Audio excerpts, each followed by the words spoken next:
नमस्कार मित्रांनो, साधी माणसे या मालिकेच्या आजच्या भागामध्ये आपण बघणार आहोत. इथे आजी देविकाला म्हणू लागते, देविका तू मीराला सुंदर असं तयार करून घेऊन ये. तेव्हा लगेच निरूपा म्हणू लागते, काय देविका देविका तयार करेल तिला? नाही नाही, देविका अजिबात असं काही करणार नाही आहे, तिचं ती होईल की तयार. तेव्हा लगेच मीरा म्हणू लागते, हो आजी, कशाला देविकाला, मी माझं तयार होते, तसेही मी रोज माझंच आवरते की नाही, मग तयार होते की आजी मी. तेव्हा आजी म्हणू लागते, ते काय बी नाही, मला काय बी ठाव नाही, तू मीराला तयार करणार आहेस की नाही हे सांग, असे स्पष्ट आजी आता इथे देविकाला विचारू लागते. तेव्हा लगेच देविका म्हणू लागते, ठीक आहे, मी करते ना मीराला तयार. मीरा, कुठे तुझी रूम? असे म्हणून आता मीरा आणि देविका लगेच तिच्या रूमकडे निघालेले असतात. आता मात्र निरूपाला खूपच राग येतो, ती रागाने मीराकडे बघत असते. तेव्हा आता मीराच्या रूमजवळ जाताच मीराच्या लक्षात येतं की राजवीर आणि त्याची आजी आतमध्ये झोपलेले आहेत. तेव्हा लगेच मीरा देविकाला म्हणू लागते, अगं आतमध्ये पाहुणे आलेले आहेत ना, ते झोपलेत, आपल्याला इथे नाही आवरता येणार. मी एक काम करते, मी ना माझी साडी घेऊन येते, म्हणजे कसं ना लवकरात लवकर सगळं काही ठीक होईल. तेव्हा लगेच आता देविका म्हणू लागते, ठीक आहे, आपल्याकडे वेळ कमी आहे, तू ये साडी घेऊन. असे म्हणून आता लगेच देविका तिथेच बाहेर थांबते. त्याच वेळेस आता मीरा आतमध्ये जाऊन हळूच कपाटातनं साडी काढते. आता मात्र राजवीर आणि त्याची आजी तिथेच वर झोपलेले असतात. मीरा हळूच दरवाजा पुन्हा बंद करून घेते. तर इकडे आता साडी वगैरे घेऊन मीरा आणि देविका हॉलमध्ये आलेले असतात. तेव्हा लगेच आता आजी म्हणू लागते, काय झालं मीरा, अजून तयार व्हायला गेला नाहीत का तुम्ही, इकडे का आलायत पुन्हा? तेव्हा लगेच मीरा म्हणू लागते, अहो आजी, आमच्या रूममध्ये पाहुणे झोपलेत ना, त्यामुळे ना तिथे नाही आवरता येणार. तेव्हा लगेच आजी म्हणू लागते, असं आहे का, मग एक काम करा, तुम्ही ना पंकजच्या खोलीत जा तयार व्हायला, मी पंकजला आवाज देऊन बाहेर बोलावते. असे म्हणून आता लगेच इथे आजी पंकजला जोरजोरात आवाज देऊ लागते. त्याच वेळेस आता लगेच पंकज रूममधनं बाहेर येतो. तेव्हा आजी त्याला म्हणू लागते, पंकज, यांना इथे तयार व्हायचे, तू बाहेर बैस बरं जरा वेळ. आता मात्र मीरा त्या रूममध्ये जाताच पंकजला खूपच राग येतो. तो रागानेच मीराकडे बघत असतो. तर इथे मधू आणि लक्ष्मी आता वाट बघत असतात, मीरा कशी दिसेल, कशी तयार होऊन येईल.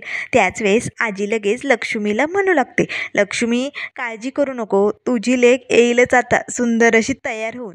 त्याच वेळेस देविका दरवाजा उघडते आणि मीराला सुंदर असं तयार करून बाहेर घेऊन येते. आता मात्र मीरा खूपच छान दिसत असते, सर्वजण मीराकडेच बघू लागतात. त्याच वेळेस आता लगेच आजी मीराच्या तोंडावरनं हात फिरवते आणि म्हणू लागते, आज माझ्या नाचुनेची दृष्ट काढावी लागते, खरंच खूप भारी दिसायली ती. आता मात्र सुधाकर भाऊंनाही मीराला असं बघून खूपच भारी वाटतं, तेही हसू लागतात. त्याच वेळेस आजी आता मीराला म्हणू लागते, मीरा बैस बरं, इथे खुर्चीवरती बैस, अजून सत्या कसा आला नाही सुद्धा. त्याच वेळेस आता लगेच सुधाकर भाऊ म्हणू लागतात, हो ना, वेळेत येणार होता. तेवढ्यात लगेच आता इथे निरूपा पार्वतीला म्हणू लागते, बघ बघ, माझ्या देविकाने कसं तयार केलं या फुलवालीला. त्याच वेळेस दरवाजात आता सत्य आलेला असतो. आता मात्र मीराला तिथे बसलेलं एवढं सुंदर तयार झालेलं पाहून सत्या तर दरवाजातनं मीराकडेच बघू लागतो. तो धावत आता मीराजवळ येतो आणि म्हणू लागतो, अगं धूमकेतू, तू तर शुक्राच्या चांदणीवानी चमचम करायली, काय भारी दिसायली ना, समध्यामध्ये तू जास्तच भारी दिसायली. आता मात्र सत्य असं बोलताच मीराला खूपच बरं वाटतं. तेव्हा लगेच आता सुधाकर भाऊ म्हणू लागतात, अरे सत्या, तुला उशीर झाला हे विसरू नको, बायकोशी बोलण्याच्या नादात, तू तर वेळेत येणार होता ना.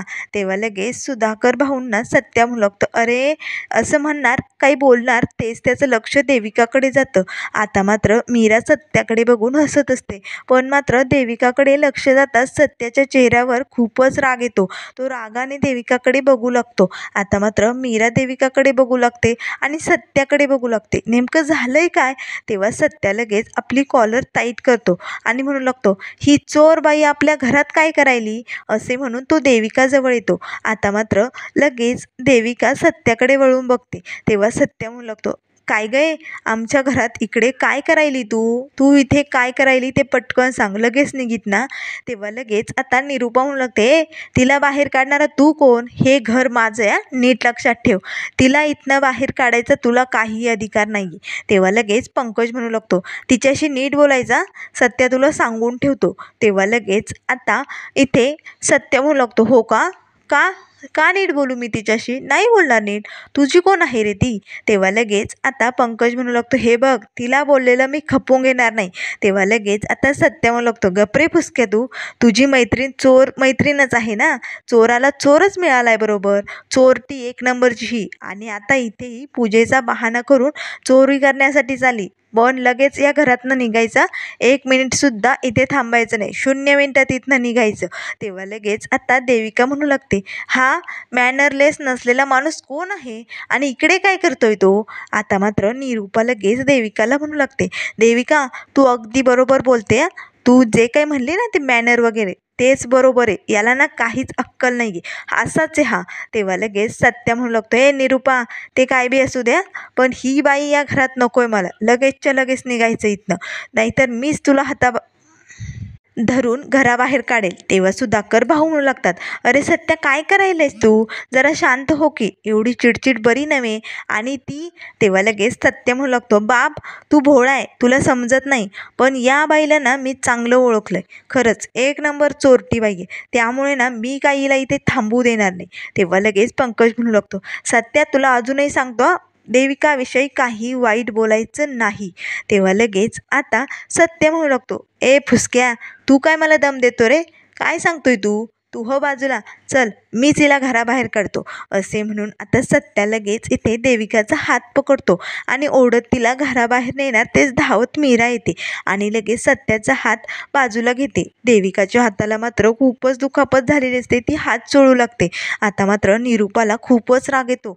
तेव्हा लगेच आता मीरा म्हणू लागते, काय करायले तुम्ही?